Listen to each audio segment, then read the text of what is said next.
Panitia khusus Tata Ruang, Aset dan Perizinan Pansus-Trap DPRD Provinsi Bali menunjukkan langkah tegas dalam pengawasan tata ruang dengan melakukan serangkaian inspeksi mendadak atau sidak ke sejumlah kawasan strategis termasuk daya tarik wisata DTW Jatiluwih di Kabupaten Tabanan.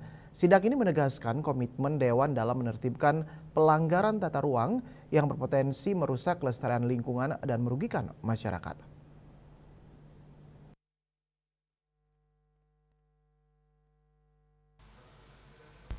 Panitia khusus Tata Ruang Aset dan Perizinan Pansus-Trap DPRD Provinsi Bali bersungguh-sungguh menunjukkan kinerja dalam penegakan aturan pelanggaran tata ruang di berbagai kabupaten kota seluruh Bali seperti sidak dilakukan di kawasan Pantai Klingking, Nusa Penida Klungkung. Pansus-Trap DPRD Bali dipimpin ketuanya Made Suparte bersama tim Pansus didampingi unsur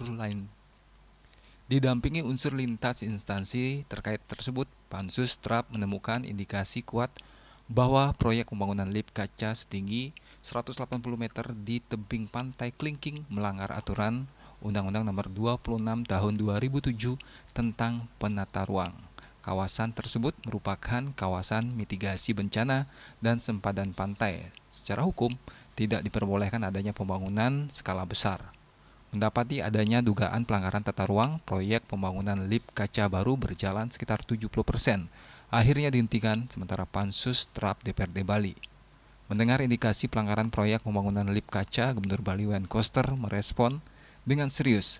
Setelah melakukan berbagai kajian dengan aturan perundangan yang ada, Gubernur bersama tim terkait mengambil keputusan membongkar proyek lift kaca Pantai Klingking yang didanai investor dari Tiongkok senilai puluhan miliar rupiah.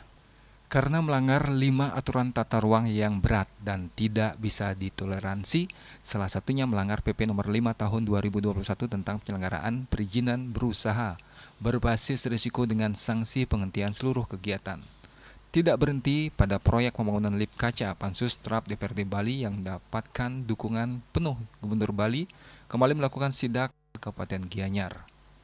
Tepatnya di Desa Puhu Payangan, Pansus-Trap mendapati proyek pembangunan proyek JW Marriott Hotel adanya ketidakseriusan administrasi mengkategorikan proyek tersebut sebagai berisiko tinggi. Sejumlah dokumen perizinan dan regulasi belum lengkap atau belum sesuai. Menjadikannya proyek yang wajib diselesaikan aspek legalitasnya segera. Atas kondisi itu, Pansus-Trap DPRD Bali mengambil langkah tegas dengan menghentikan sementara proyek hotel yang berada di belakang Puspom Payangan tersebut. Tidak hanya di Gianyar, Pansus-Trap DPRD Bali kembali melakukan sidak di DTW Jatiluwih Tabanan. Dalam sidak kali ini, Pansus-Trap menemukan 13 bangunan usaha diduga melanggar ketentuan tata ruang.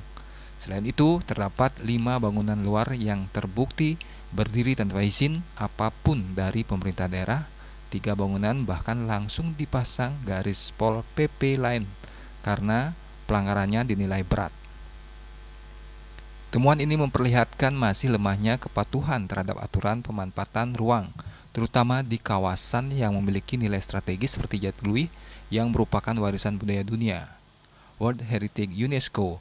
Keberadaan bangunan yang tidak sesuai aturan dikhawatirkan dapat mengganggu keseimbangan ekologi, merusak keindahan landscape, dan mengganggu kenyamanan wisatawan. Pansus-Trap menegaskan, sidak bukan semata-mata tindakan represif tetapi upaya untuk mendorong tertib administrasi, kepastian hukum, dan penataan ruang yang berkelanjutan.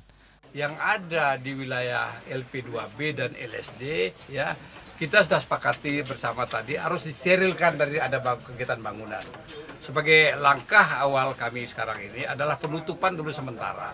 Karena SP sudah disampaikan kepada pejabat Kabupaten Tabanan, ya Pak Sekda dan pejabat lainnya itu tanggal 1 baru diberikan SP ketiga.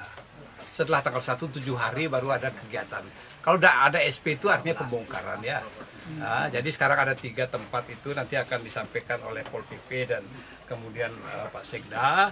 Ya, kemudian kami juga mohon perhatian di luaran daripada kawasan ini juga ada bangunan di luar sana itu yang kita lihat ada juga melanggar LP2. Melalui langkah tegas ini, Pansus-Trap berharap pengelolaan kawasan wisata dan ruang publik di Bali dapat berjalan lebih tertib, transparan, dan mengedepankan prinsip pelestarian lingkungan. Upaya ini juga diharapkan menjadi peringatan bagi pelaku usaha lain agar mematuhi aturan yang berlaku demi menjaga keseimbangan pembangunan dan keberlanjutan Pulau Dewata. Yana, Bali TV.